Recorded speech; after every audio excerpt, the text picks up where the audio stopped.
We are the Gujarat Technological University. Since its inception over a decade ago, GTU has been empowering young and curating minds to realize their true potential. Over 4 lakh inspired students are enrolled with one of the premier academic universities in India. With more than 450 affiliated colleges in its fold operating across 5 zones of the state, GTU, the International Innovative University, your place to move forward.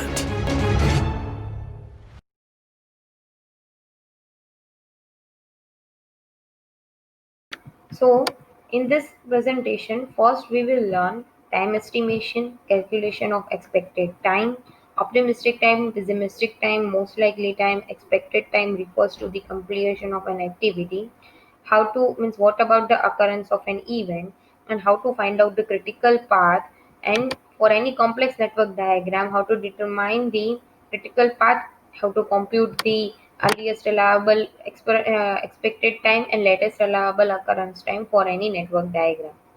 So first, what is the full form of PERT? PERT. It is program evaluation and review technique. It is a probabilistic approach, and it is useful for highly uncertain project like research and development projects. The part having three time estimation: optimistic time TO, most likely time TM, and pessimistic time TP.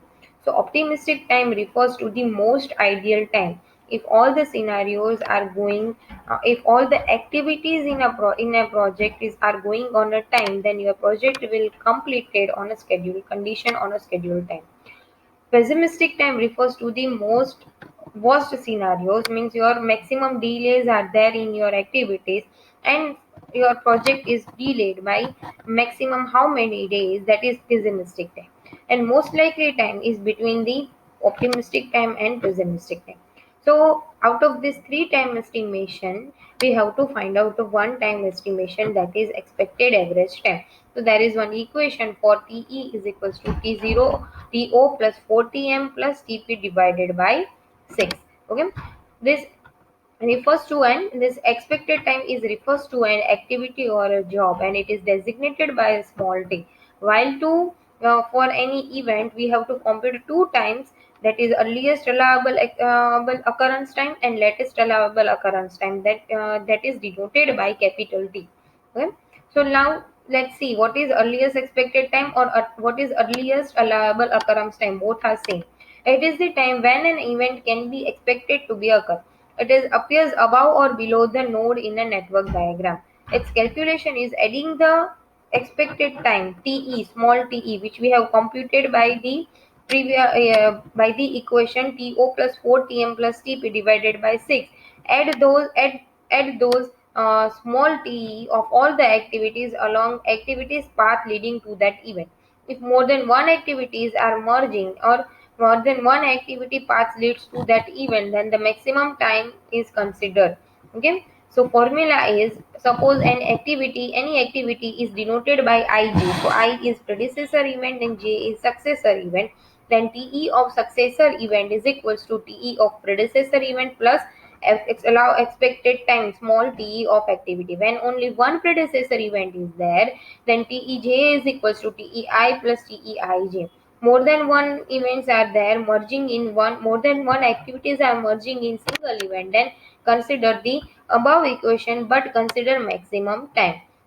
So let's see the example based on this pod technique and to compute the te of a network diagram. So this is one network diagram showing the various activities, that is 10, 20, 20, 30, 20, 50, 30, 50, 20, 40, 40, 60, 50, 60, and 30, 60. Okay. So here 20 is for activity 20, 10, 20, 10 is predecessor event and 20 is a successor event. Okay.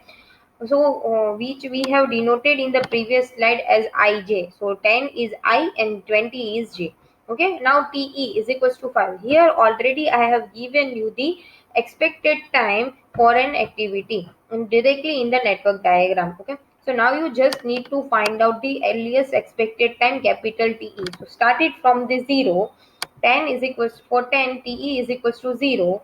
Okay, and for 20 0 plus 5 it will be 5. As we have this equation, TEJ is equals to TEI plus TEIJ. So 10 20 is TEJ, 10 is TEI, and TEIJ that is 5. Okay, so 0 plus 5 5. In the same manner for 20 30, 5 plus 10 15. Okay, similarly on event number 50 there are two activities, 20 50 and 30 50. Okay, both are merging in event number 50.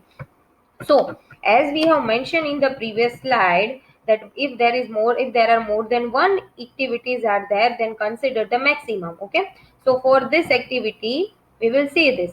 So for activity 2050 we will see,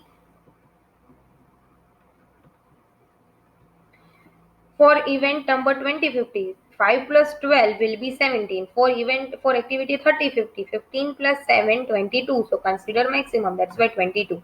Now focus on 2040, 5 plus 8 13. Now here for 60 number event there are three activities merging, 30 60, 50 60 and 40 60. So we will compute the time. Okay, so 15 plus 4 19, 22 plus 5 27, and 13 plus 8 21. So consider maximum time, that's why 27.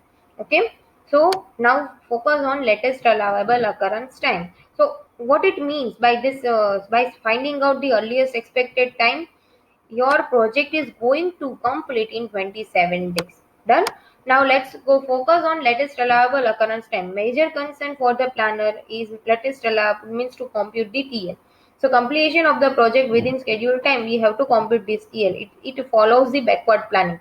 Sometimes time limit is allotted by which the event must occur. The latest allowable occurrence time by which an event must occur to keep the project on time, on schedule. So when the project is planned and decision is made regarding the completion time of the project, and the expected figure is called scheduled completion time or contractual obligation time. Naturally, TS is refers to the last time of the last event, latest time of the latest event. So TS is equals to TL, and for a last event TL is equals to TA. That you have to remember. So formula to compute the latest allowable occurrence time, we have the formula TLI is equals to TLJ minus TEIJ. For more than one activities are merging in one event, then at that time consider the minimum time. So here we will compute the latest allowable occurrence time. So first of all we will refer at event number 60, latest allowable occurrence time will be 27 days. Why so? Because latest for last event TE is equals to TL is equals to TS. Okay, so everything will be 27 for our project. Okay, so we have to choose the now backward part. So we will focus on activity number 3060. So 27 minus 4 will be 23, but here I have mentioned 15. Why so? Because focus on activity number, so focus on event number 30, there are two activities, 30 50 and 30 60. Okay, so here two times are merging, at that time you have to consider the minimum time. So in the backward planning, when two activities are merging in one event, two or three activities, four activities are merging in one event, consider minimum time. When you are moving forward in calculation of earliest expected time, then consider the maximum time. So let's see. So focus on activity 50 60, 27 minus 5 will be 22, 22 minus 7 will be 50. So that's why on 30 number event, two times are there, 15 and 23. So consider minimum 15. Now focus on 40 60, 27 minus 8. Okay, it will be 19. Then 19 minus 8. So event number 20, there are three activities, 20 30, 20 50 and 20 40. So let's see that.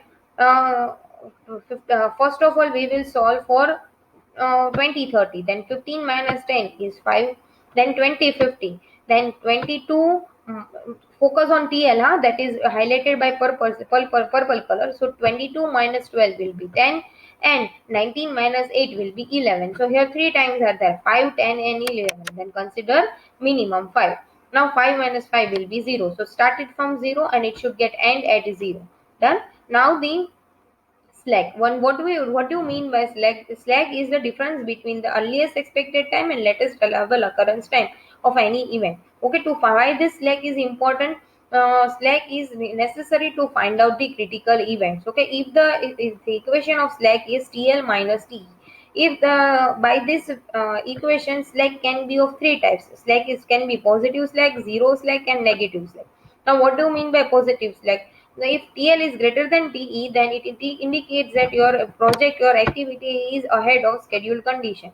Okay, negative slack indicates you are behind the schedule condition. Okay, and zero slack indicates that your project is on time. Done. So now focus it uh, on this network diagram.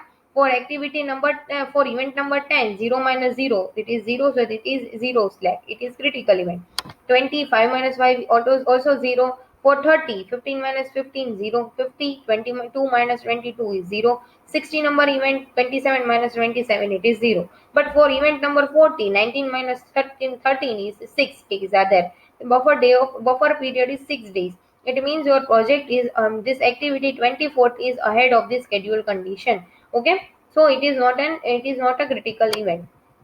Now let's focus on standard deviation. There are two formulas you need to calculate while you are solving numerical based on PERT technique. So symbols used in this equation is pessimistic time, optimistic time, and standard deviation sigma. So equation is sigma is equals to TP minus TO divided by 6, and variance is just defined as the square of the standard deviation. So variance is equals to sigma square TP minus TO whole square divided by 36. So this sigma and variance you have learned in mathematics subjects also.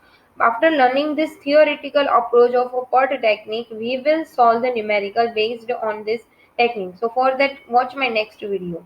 Thank you.